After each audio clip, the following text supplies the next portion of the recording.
आज की कथा में प्रस्तुत करते हैं रावण का दुस्साहस। एक बार रावण ने भोलेनाथ जी के साथ दुस्साहस किया और उसने अपना विमान कैलाश पर्वत के ऊपर से निकालने की कोशिश की। नंदी ने मना किया परंतु रावण नहीं माना।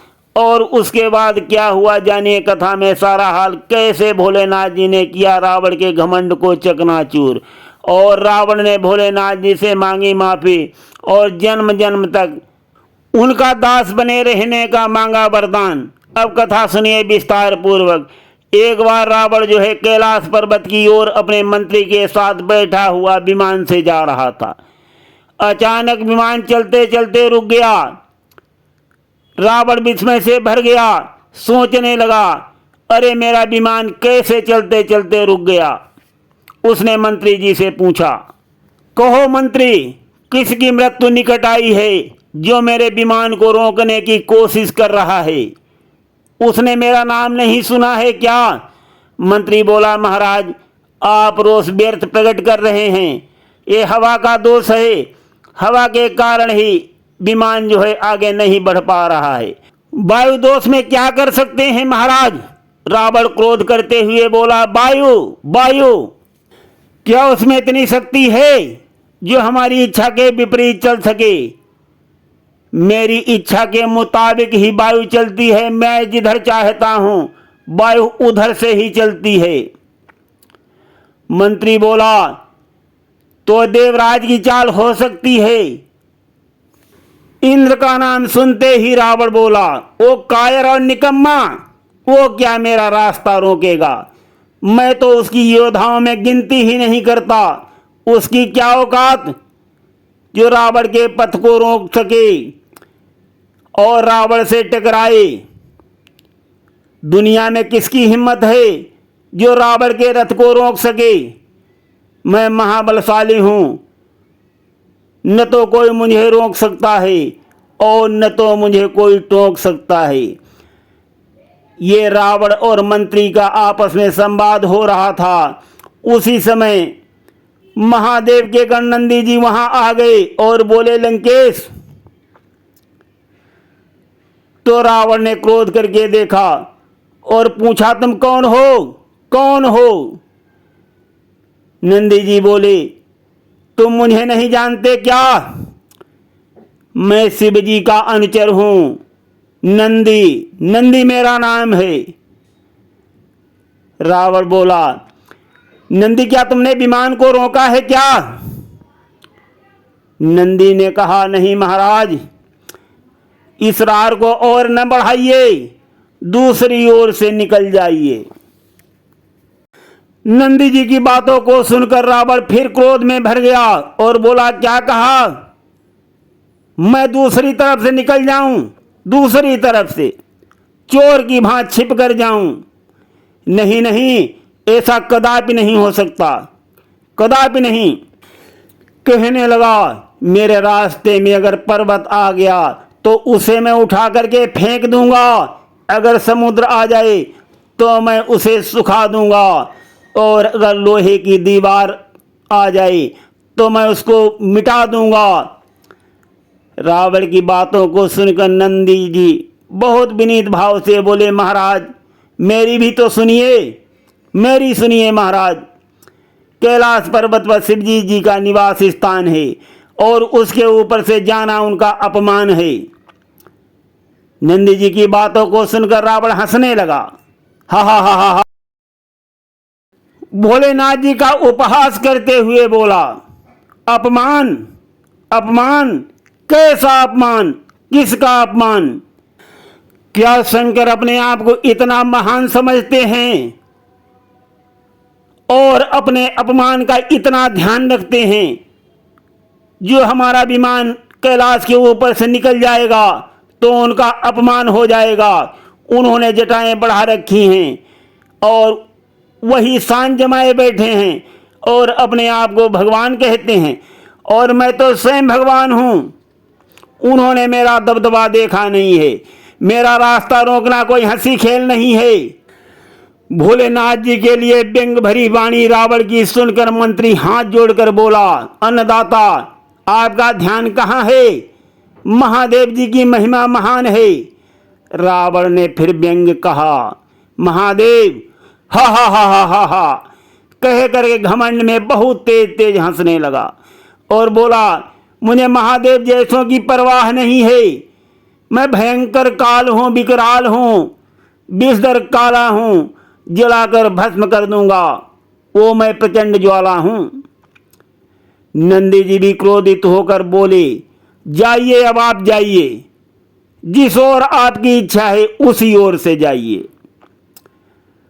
रावण घमंड में बोला, हूँ, ठीक है, मेरी जिधर से इच्छा होगी मैं उधर से ही जाऊंगा, और अभी इस कैलाश पर्वत को मैं सागर में उठा करके डाल देता हूँ, और यहाँ जो मैदान है बिल्कुल साफ हो जाएगा, साफ सुथरी रास्ता निकल आएगी। और अब किस में शक्ति है जो कैलाश पर्वत को बचा ले? मैं अभी इसको उखाड़ करके फेंक दे रहा हूँ। रावण बहुत क्रोध में होकर कैलाश पर्वत को उठाने का प्रयास करता है, परंतु वो असफल हो जाता है, नहीं उठा पाता है। तो सोचने लगता है, अरे ये क्या हो गया मुझको, क्या हुआ? कभी मैंने एक कैलाश उठाकर अपने भुजबल को तोला था, परंतु आज मैं साहसहीन हो रहा हूँ। मेरा बल कोई काम नहीं कर रहा है, बलहीन जैसा लग रहा हूँ, और मेरा दिल जो है वो कांप रहा है। पता नहीं आज मुझको क्या हो गया है, क्या हो गया है, मेरा अपमान हो रहा है। ये देख करके नंदी जी मुस्कुराते हैं और कहते हैं, क्या हुआ महाराज, कैसी निराशा है? कैलाश उठाना कोई तमाशा है क्या?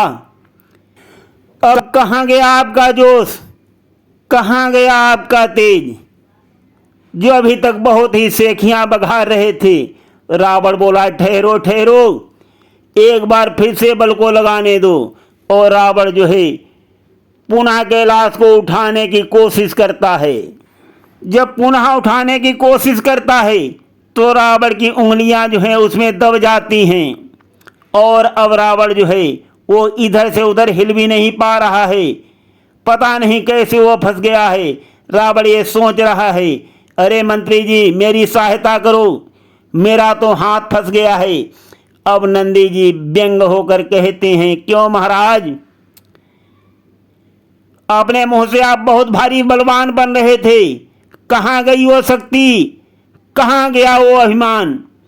रावण अब दुखी होकर कहता है, अभिमान तो मेरा चूर हो गया, मैं हाथ निकालने के लिए मजबूर हो रहा हूँ। मंत्री तुम शीघ्र आकर के मेरी मदद करो, जिससे मेरा हाथ बाहर निकल सके। मंत्री आता है, जोर लगाता है, परंतु रावण का हाथ नहीं निकल पाता है। नंदी जी मुस्कुराकर कहते हैं, अब महादेव जी की शरण में जाओ और उन्हीं से हाथ निकलवाओ। अब रावण मजबूर हो गया।